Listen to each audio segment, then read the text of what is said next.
Let's play a quick game. Which of these would you say? High blood pressure or hypertension? What about shallow depth of field? Or would you say blurry background? Let's do one more. Would you say bright videos or overexposed? This is what we call jargon. In any niche, any field, any business, if you're saying stuff like this could be the key to get viewers to turn into subscribers.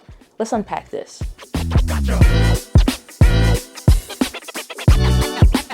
What's up, creators? Diana here, helping you simplify the video creation process. So whether that's getting into the tech side of things or diving into this creator series that we're unpacking, some creator tips, both are here on the channel. Make sure you consider subscribing if and only if you enjoy the content. So let's unpack some of these words. We have hypertension, overexposed, and all this other kinds of jargon that if you're in the space or in the niche, that makes sense to you. I was working with a client and he was going through some of his different accounting work and some other things. And I'm listening to him just describe different elements of the business, different content that he's wanting to make, and a ton of other things. Extremely fascinating. However, he was saying a bunch of words and I asked him, based on where your target audience is in their journey, do they even know what these words mean? And he had to pause and think about that, because the honest answer for some of this stuff was no.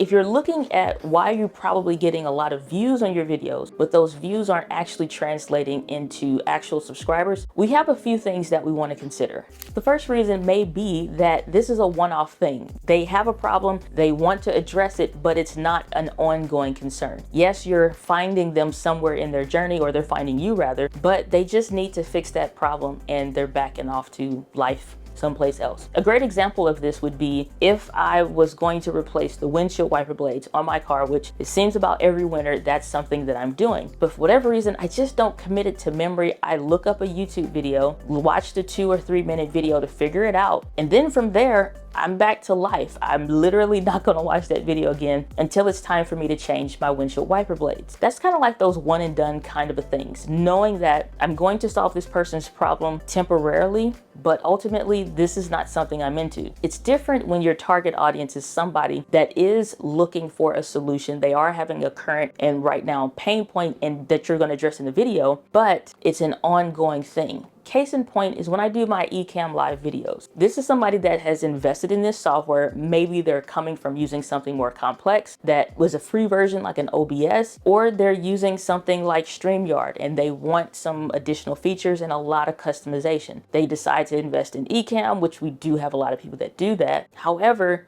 this is not a one and done situation. This is an ongoing thing that they're trying to learn this software. So I'm finding the intersection between my content and their problem is where they find the video and why they want to subscribe. The disconnect in the previous example, not about the notebook, but with the car, is the fact that I am not a mechanic. I have no interest in the automotive area of life at all, but I do have a specific question that I'm just looking for a quick answer to. And that's literally it. Let me pick up my notebook. Feels like Blue's Clues, except I got a much bigger notebook. So when we're trying to translate views into subscribers, we have to be asking ourselves, number one, do they understand the language that we're getting ready to use in this video? Is it over their head? Is it under where they're at? And maybe they're looking for more complex answers and it's too basic, because then at that point, they're like, this still isn't solving my pain point. You're talking about it, but you're not hitting the nail on the head, if you will. So I need to go someplace else. So that can be a reason why people are detracting. And then the second reason is that we have to understand where the viewer is in their journey when they find our video. If they're finding the video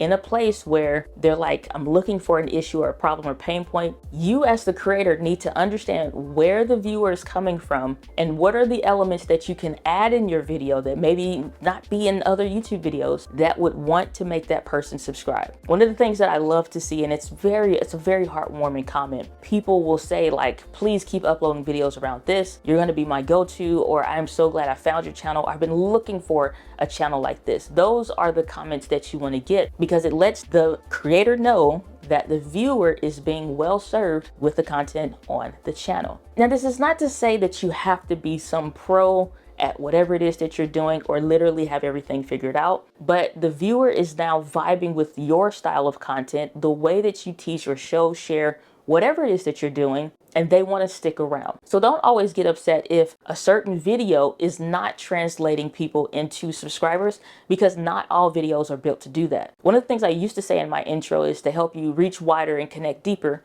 with the people that need you the most. Now that's still true of the channel, I just don't add it in the intro because I've learned to completely condense down any content that we push on the channel, so within 20 to 30 seconds, you're getting into the main reason for why you clicked on the video. The first 10 or so, 8, even 10 to 15 seconds, is really built around making sure that, is this video right for you? Because I don't need you messing up my analytics, my audience retention graph when you get 6 minutes in and you realize, this is not what I'm looking for. I want you to know immediately when you click on the video, are you in the right place? Or maybe do you need to go someplace else? Or we're not talking about that in this video, you actually need this one.